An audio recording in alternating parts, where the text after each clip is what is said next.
محترم اور برادران عزیز، جو سورت میں نے ابھی آپ کے سامنے تلاوت کی ہے یہ سورہ اخلاص کہلاتی ہے، اور سورہ اخلاص اس لیے کہلاتی ہے کہ اخلاص کے معنی ہے کسی چیز کو خالص کرنا۔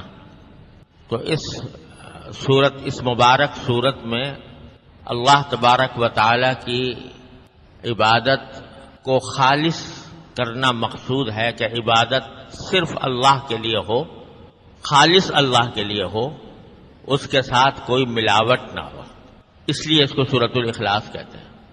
اور اس کا شان نزول یہ ہے کہ جب اللہ تبارک و تعالیٰ کے حکم سے نبی کریم سرور دو عالم صلی اللہ علیہ وسلم نے مکہ مکرمہ میں توحید کی دعوت کا آغاز کیا۔ آپ جانتے ہیں کہ اس وقت مکہ مکرمہ ہی کیا بلکہ پورے عرب میں بلکہ پوری دنیا میں بت پرستی کا بڑا زبردست رواج تھا۔ لوگ اپنے ہاتھوں سے بت بناتے اور ان کو پوجتے تھے، ان کو اپنا مشکل کشا، حاجت روا، کارساز سمجھتے تھے۔ کسی بت کے بارے میں سمجھتے تھے کہ یہ ہمیں رزق دیتا ہے، کسی بت کے بارے میں سمجھتے تھے کہ یہ ہمیں ہماری صحت دیتا ہے، شفا دیتا ہے، کسی بت کے بارے میں سمجھتے تھے کہ ہمیں اولاد دیتا ہے۔ تو بہت سارے خداؤں کو، اپنے من گھڑت خداؤں کو معبود بنایا ہوا تھا اور انہی کی عبادت کرتے تھے۔ اللہ تبارک و تعالیٰ کے حکم سے جب نبی کریم سرور دو عالم صلی اللہ علیہ وسلم نے توحید کی دعوت کا آغاز کیا تو لوگوں کو یہ سمجھانے کی کوشش کی کہ ارے بھائی یہ تو بت تم نے خود اپنے ہاتھوں سے بنائے ہیں، یہ کیسے تمہاری مشکل دور کر سکتے ہیں، کیسے تمہاری حاجتیں پوری کر سکتے ہیں؟ حاجتیں تو وہی پوری کر سکتا ہے جس نے اس پوری کائنات کو پیدا کیا ہے، جو تمہارا بھی خالق ہے، تمہارے آباء و اجداد کا بھی خالق تھا، جو آسمان و زمین اور پہاڑ اور دریا اور ہوائیں اور موسم سب اسی کے پیدا کیے ہوئے ہیں۔ تو عبادت اسی کی کرنی چاہیے، کسی اور کی نہیں۔ لا الہ الا اللہ کے معنی یہی ہے، اللہ کے سوا کوئی بھی عبادت کے لائق نہیں۔ یہ دعوت آپ نے پیش کی تو بعض جاہل قسم کے مشرکوں نے اس کے جواب میں رسول کریم صلی اللہ علیہ وسلم سے پوچھا کہ اللہ میاں کس چیز کے بنے ہوئے ہیں، وہ کس مادے سے بنے ہوئے ہیں؟ وہ سونے کے بنے ہوئے ہیں، چاندی کے بنے ہوئے ہیں، لوہے کے بنے ہوئے ہیں، کئی چیز کے بنے ہوئے ہیں؟ کیونکہ دماغ میں خداؤں کا تصور تو وہی بتوں جیسا تھا نا، کہ کوئی بت پتھر کا بنا ہوا ہے، کوئی پیتل کا بنا ہوا ہے، کوئی لوہے کا بنا ہوا ہے۔ تو اللہ تبارک و تعالیٰ کے بارے میں جب اللہ تعالیٰ نے، جب حضور نے فرمایا کہ اصل تمہارا پیدا کرنے والا تو اللہ تبارک و تعالیٰ ہے اور اس کے سوا کوئی معبود نہیں ہے، تو ان جاہلوں نے یہ سوال کیا کہ وہ اللہ میاں کس چیز کا بنا ہوا ہے؟ اس واسطے کہ یہ بت تو ہمیں نظر آ رہے ہیں آنکھوں سے کہ یہ فلاں فلاں چیز کے بنے ہوئے ہیں، تو ہم ان کی پرستش کرتے ہیں، لیکن جس اللہ کی طرف آپ دعوت دے رہے ہیں وہ کس چیز کا بنا ہوا ہے؟ بعض نے تو یہ سوال کیا جاہلوں نے، اور بعض نے یہ سوال کیا کہ اللہ تبارک و تعالیٰ کا نسب نامہ کیا ہے، نسب، شجرہ نسب کیا ہے ان کا، اللہ میاں کا؟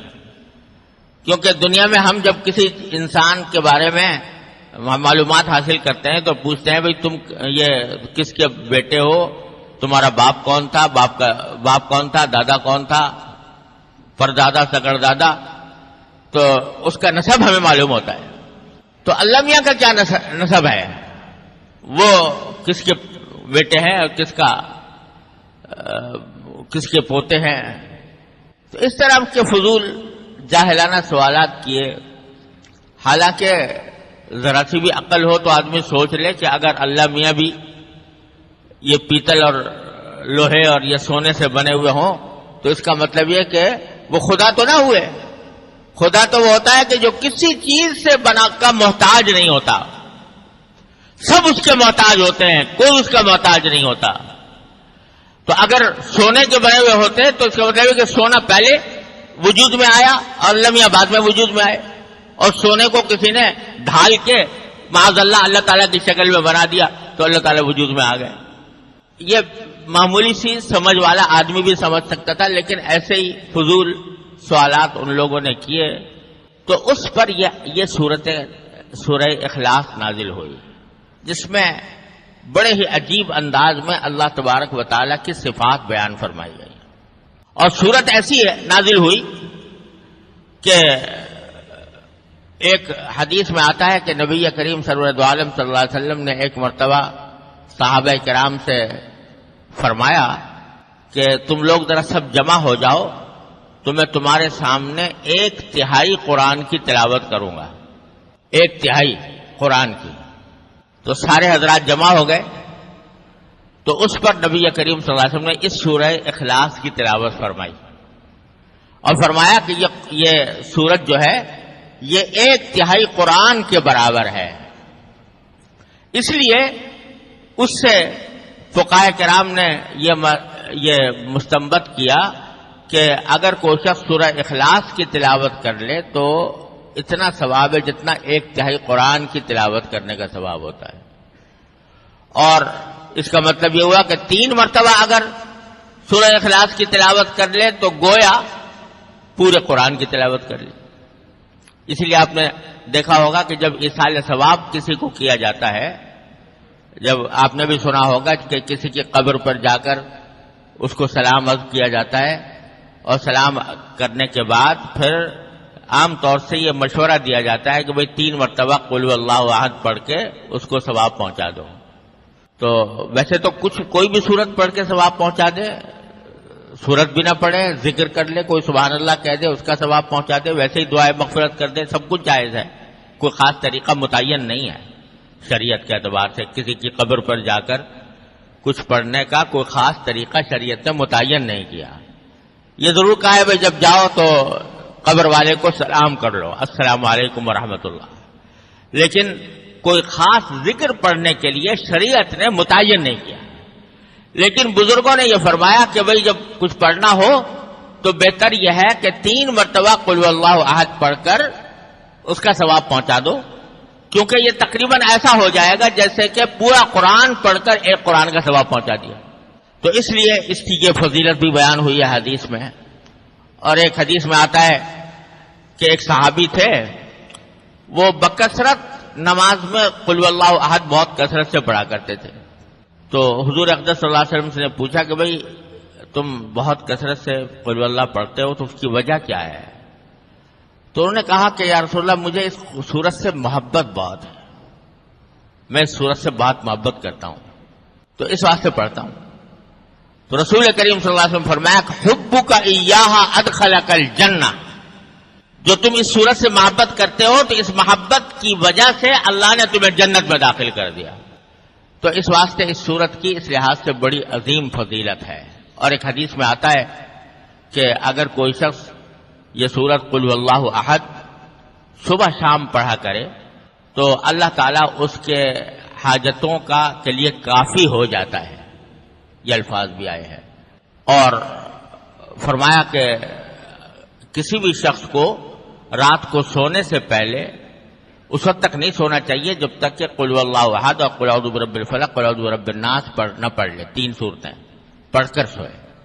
تو یہ ساری فضیلتیں بھی قرآن اس سورت کی وارد ہوئی ہیں احادیث کے اندر. تو بڑی عظیم سورت ہے مختصر لیکن نہایت جامع ہے. اب ترجمہ اور مطلب سمجھیے. سورت کی پہلی آیت ہے قل هو اللہ احد. قل یہ خطاب ہے نبی کریم سرور عالم صلی اللہ علیہ وسلم سے کہ اے نبی صلی اللہ علیہ وسلم آپ کہہ دیجئے. قل کے معنی کہہ دو، یعنی جو فضول باتیں کر رہے ہیں لوگ، کوئی پوچھتا ہے کہ اللہ میاں کس چیز کا بنا ہوا ہے، کوئی پوچھتا ہے کہ اللہ تعالیٰ کا نسب نامہ کیا ہے، تو ان سب سے کہہ دو کہ هو اللہ احد. بات یہ ہے کہ اللہ تو ایک ہے اور لفظ استعمال کیا احد. عربی زبان میں واحد بھی کہا جاتا ہے، واحد کے معنی بھی ایک کے ہوتے ہیں اور احد کے معنی بھی ایک کے ہوتے ہیں. لیکن دونوں میں ایک فرق ہے. ہمارے پاس اردو میں ترجمہ کرنے کے لیے کوئی اور لفظ نہیں ہے، لہذا ہم واحد کا ترجمہ بھی ایک کرتے ہیں اور احد کا ترجمہ بھی ایک کرتے ہیں. لیکن عربی زبان بڑی وسیع زبان ہے، اس میں ہر لفظ کے کہا جاتا ہے کہ عربی زبان میں کوئی لفظ مرادف نہیں ہے، یعنی ایک ہم معنی لفظ کوئی نہیں.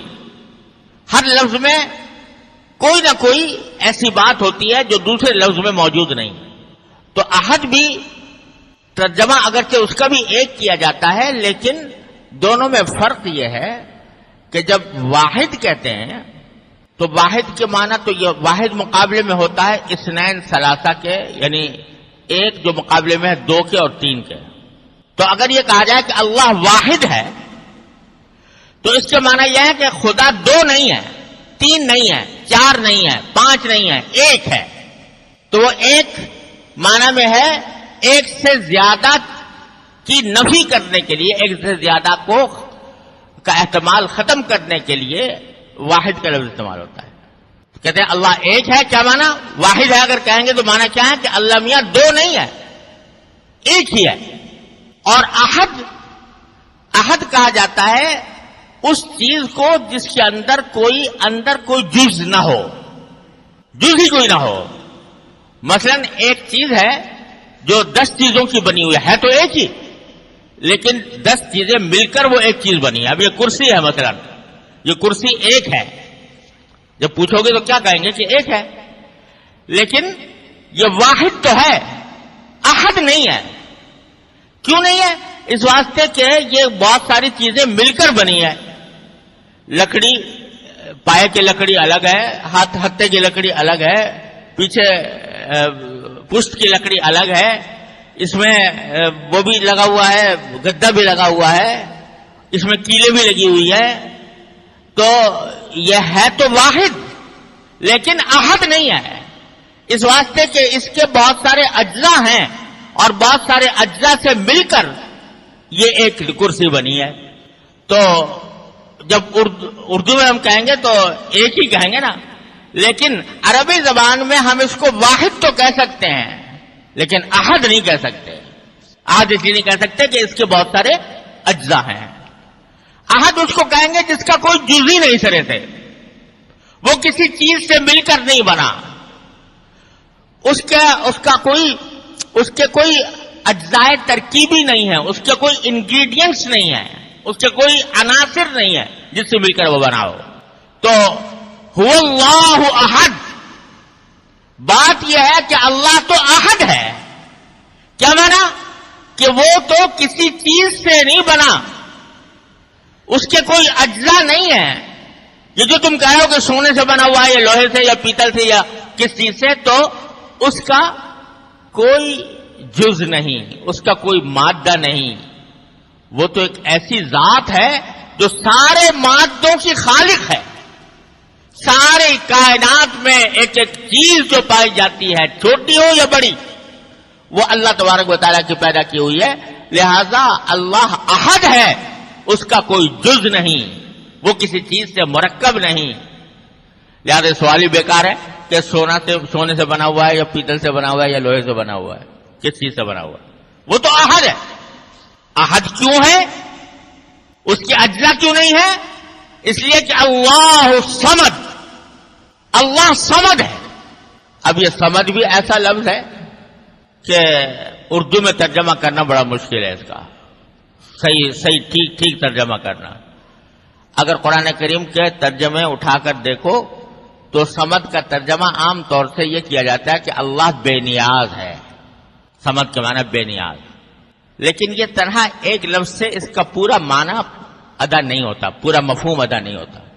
صمد عربی زبان میں کہتے ہیں کسی ایسی ذات کو کہ ساری مخلوقات اس کی محتاج ہوں، سب اس کے محتاج ہوں، وہ کسی کا محتاج نہ ہو.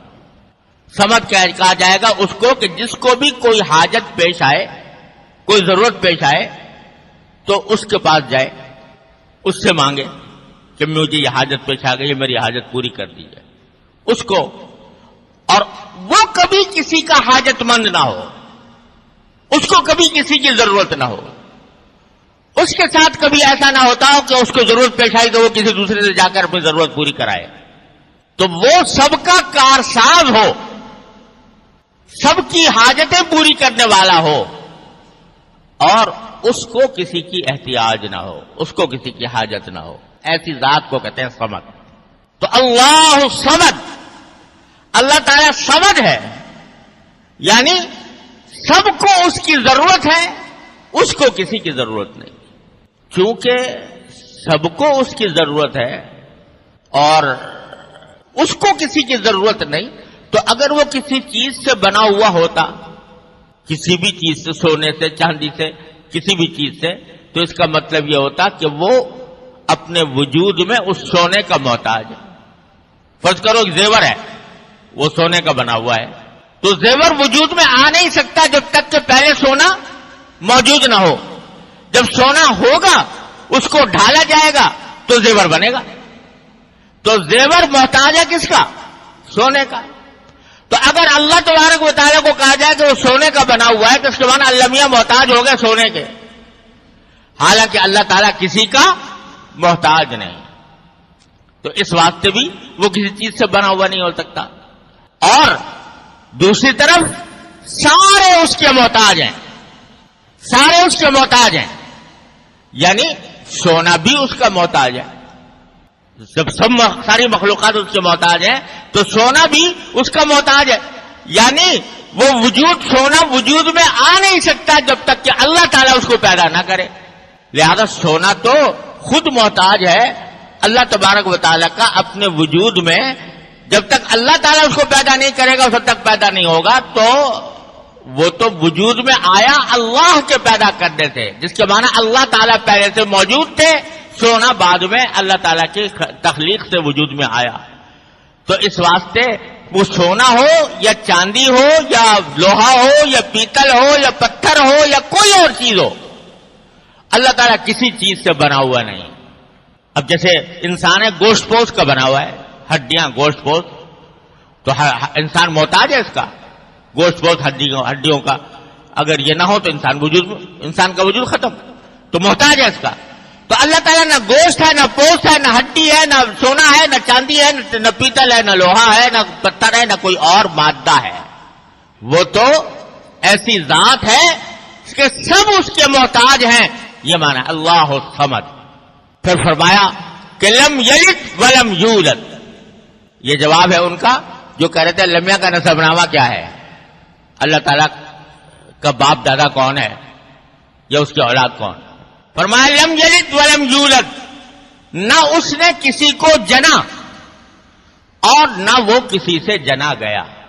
یعنی نہ اس کا کوئی باپ ہے نہ اس کا کوئی بیٹا ہے. کیوں نہیں ہے؟ اس واسطے کہ جب وہ محتاج نہیں کسی کا، سب اس کے محتاج ہیں. اگر کہو کہ وہ کسی باپ سے پیدا ہوا تو اس کے معنی تو یہ ہوئے کہ وہ محتاج ہو گیا باپ کا. بیٹا جو ہے اپنے وجود میں آنے میں محتاج ہوتا ہے باپ کا. تو اگر وہ یہ کہو کہ کوئی اس کا باپ ہے یا کسی باپ نے اس سے جنا گیا ہے تو اس کا مطلب یہ ہوا کہ محتاج ہو گیا باپ کا، حالانکہ وہ کسی کا محتاج نہیں، کسی کا اس سے جنا نہیں کیا، اس کا کوئی باپ نہیں. اور اسی طرح اس کا کوئی بیٹا نہیں، کوئی اولاد نہیں. لم یلد، یہ ان لوگوں کے اوپر تردید کر دی کہ جو خدا کے لیے بیٹا مانتے ہیں، جیسے عیسائی لوگ کہتے ہیں عیسیٰ علیہ السلام اللہ کے بیٹے ہیں. ارے بھائی بیٹا کیسے پیدا ہوتا ہے؟ بیٹا جو ہوتا ہے وہ باپ کا ایک جز ہوتا ہے، باپ ہی سے نکلتا ہے اور باپ ہی کا ایک جز سمجھا جاتا ہے. تو جب یہ کہہ دیا کہ اللہ تعالیٰ کا کوئی جز ہی نہیں، وہ تو بے نیاز ہے ہر جز سے، تو پھر بیٹا کیسے ہوگا؟ لہذا بیٹا ہو ہی نہیں سکتا، باپ کا بیٹا، اللہ تعالیٰ کا کوئی بیٹا ہو ہی نہیں. لم یلد، اس کا کوئی بیٹا ہو نہیں سکتا، کیونکہ بیٹا جو ہوتا ہے وہ جز ہوتا ہے باپ کا، اور اللہ تعالیٰ کا کوئی جز نہیں. اور دوسری بات یہ ہے کہ اگر بیٹا ہوتا، فرض کرو الیاذ باللہ، تو بیٹا جو ہے سوال یہ ہے کہ وہ بھی خدا ہوتا یا نہ ہوتا. اگر وہ بھی خدا ہوتا تو خدا دو ہو گئے، اور ایک سے زیادہ خدا کا تصور ممکن نہیں، اس واسطے بھی بیٹا نہیں ہو سکتا. تو لہذا جن لوگوں نے بیٹا کہا یا اولاد کہی ان کی نفی فرما دی. لم یلد ولم یولد، نہ اس کی کوئی اولاد ہے نہ وہ کسی کی اولاد. ولم یکن لہ کفوا احد، اور نہ اس کا کوئی بھی ساجی ہے، یعنی اس کا کوئی ہم پلہ نہیں، اس کا کوئی ساجی نہیں، شریک نہیں، اس جیسا کوئی اور نہیں. اور جتنی مخلوقات پائی جاتی ہیں ان کے مثل دوسرا بھی ہوتا ہے. ایک انسان ہے، دوسرا انسان اس کے ہم پلہ ہے، لیکن اللہ تعالیٰ کے ہم پلہ، اللہ تعالیٰ کا ساجی، اللہ تعالیٰ کا شریک کوئی نہیں. ولم یکن لہ کفوا احد. تو قل هو اللہ کہہ دو کہ بات یہ ہے کہ اللہ ایک ہی ہے، اللہ بے نیاز ہے، نہ وہ کسی کی اولاد ہے نہ اس کی کوئی اولاد ہے، اور اس کا کوئی ساجی نہیں. یہ ہے اس سورۃ کریمہ کا ترجمہ. تو چونکہ اس میں در حقیقت اللہ تبارک و تعالی کی صفات بیان فرمائی گئی ہیں اور اس میں توحید کی حقیقت بیان فرمائی گئی ہے کہ اب بندے کا کام یہ ہے کہ عبادت کرے تو صرف اللہ کی کرے، اللہ کے علاوہ کسی کی بھی، چاہے وہ کوئی بت ہو، چاہے وہ کوئی فرشتہ ہو، چاہے کوئی وہ نبی ہو، ولی ہو، کسی کی بھی عبادت نہیں، عبادت صرف اللہ کی ہے. اس لیے اس کو سورۃ الاخلاص کہا جاتا ہے کہ یہ اخلاص کی صورت ہے کہ جس میں ملاوٹ کے بغیر اللہ تبارک و تعالیٰ کی عبادت کی نفی فرمائی گئی ہے. اور چونکہ اس میں فرما دیا گیا کہ اللہ ہی صمد ہے، جس کا مطلب میں نے ابھی عرض کیا کہ سب اس کے محتاج ہیں، وہ کسی کا محتاج نہیں. تو جب سب اس کے محتاج ہیں تو حاجت روا، مشکل کشا، کار ساز سوائے اللہ کے اور کوئی نہیں ہو سکتا. اگر حاجتیں پوری کرے گا تو وہی کرے گا، مشکلیں دور کرے گا تو وہی کرے گا، بگڑی بنائے گا تو وہی بنائے گا. لہذا اللہ تبارک و تعالیٰ کے سوا کسی اور کو حاجت روا، مشکل کشا، کار ساز، بگڑی بنانے والا نہیں کہا جا سکتا، کیونکہ یہ اللہ تعالیٰ کے ساتھ شرک ہو جائے گا. اللہ تعالیٰ کے ساتھ کسی اور کو آپ نے ایک وہ صفت دے دی جو اللہ کی صفت تھی. تو یہ جو ہمارے معاشرے میں بعض الفاظ اس طرح مشہور ہو گئے ہیں تو یہ صحیح نہیں ہے. کسی بڑے سے بڑے ولی اللہ کے بارے میں، بڑے سے بڑے بزرگ کے بارے میں یہ کہہ دینا وہ مشکل کشا. ہمارے ہاں بہت معاشرے میں مشہور ہے حضرت علی کے بارے میں، علی مشکل کشا. تو اللہ بچائے یہ الفاظ موہم ہیں شرک کے. مشکل کشا تو اللہ تعالیٰ ہے. ہاں اللہ تبارک و تعالیٰ نے سبب کے درجے میں بعض اوقات اسباب بھی اللہ تعالیٰ کے پیدا کیے ہوئے ہیں. کوئی شخص کسی پریشانی میں تھا، آپ نے اس کی کوئی مدد کر دی تو وہ مدد بھی در حقیقت اللہ کی توفیق سے کی. اللہ تبارک و تعالیٰ ہی کی توفیق شامل حال تھی جس کی وجہ سے وہ مدد ہو گئی، ورنہ بندے کے بس میں نہیں تھا کہ وہ کسی کی بھی مدد کر سکے. تو اس واسطے اس کو یہ نہیں کہہ سکتے کہ آپ اس کے مشکل کشا بن گئے، آپ اس کے حاجت روا بن گئے. یہ کسی بھی بڑے سے بڑے بزرگ، پیغمبر، نبی، ولی، بزرگان دین میں سے کوئی بھی کسی کو بھی یہ کہنا کہ وہ حاجت روا ہے، مشکل کشا ہے، کارساز ہے، یہ کسی طرح بھی جائز نہیں. اور یہ اللہ بچائے شرک کے قریب انسان کو پہنچا دیتا ہے. ہمارے ہاں معاشرے میں آج کل جہالت کی وجہ سے لوگ قبروں پہ جا کر قبروں سے مرادیں مانگتے. کسی بزرگ کی قبر پہ چلے گئے، داتا جی ہمیں اولاد دے دو، داتا جی ہمیں نوکری دلوا دو. یہ مانگنا کسی اللہ کے سوا کسی اور سے مانگنا اس طرح یہ بالکل حرام ہے اور اللہ بچائے اس میں شرک کا اندیشہ ہے. ہاں کہ جیسے میں نے عرض کیا دنیا میں آدمی کسی زندہ آدمی سے کوئی مدد طلب کر لیتا ہے یہ سمجھ کر نہیں کہ یہ میرا مشکل کشا ہے، کارساز ہے، یہ میرا کام بنانے والا ہے، بلکہ اللہ تعالیٰ نے ایک سبب بنا دیا ہے، اس سبب کے طور پر اس کی طرف رجوع کیا جاتا ہے، لیکن اس کو اپنی ذات میں مشکل کشا حاجت روا نہیں سمجھا جاتا، اس میں کوئی حرج نہیں۔ لیکن عقیدہ یہ رکھنا یہ میرا مشکل کشا بن گیا، حاجت روا بن گیا، اللہ بچائے، یہ انسان کو شرک کے قریب۔ دیکھو یہ مشرکین مکہ جو تھے نا یہ بھی یوں ہی کہتے تھے، یہ ہمارے بت جو ہیں یہ ہماری حاجت روائی کرتے ہیں، مشکل کشائی کرتے ہیں، ہمارے کام بناتے ہیں، اس واسطے ان کو پوچھتے تھے۔ تو اس طرح کی باتوں سے ہر مسلمان کو پرہیز کرنا چاہیے، کیونکہ سورہ اخلاص کا درس یہ ہے کہ اللہ کے سوا کسی کو حاجت روا مشکل کشا نہ سمجھا جائے۔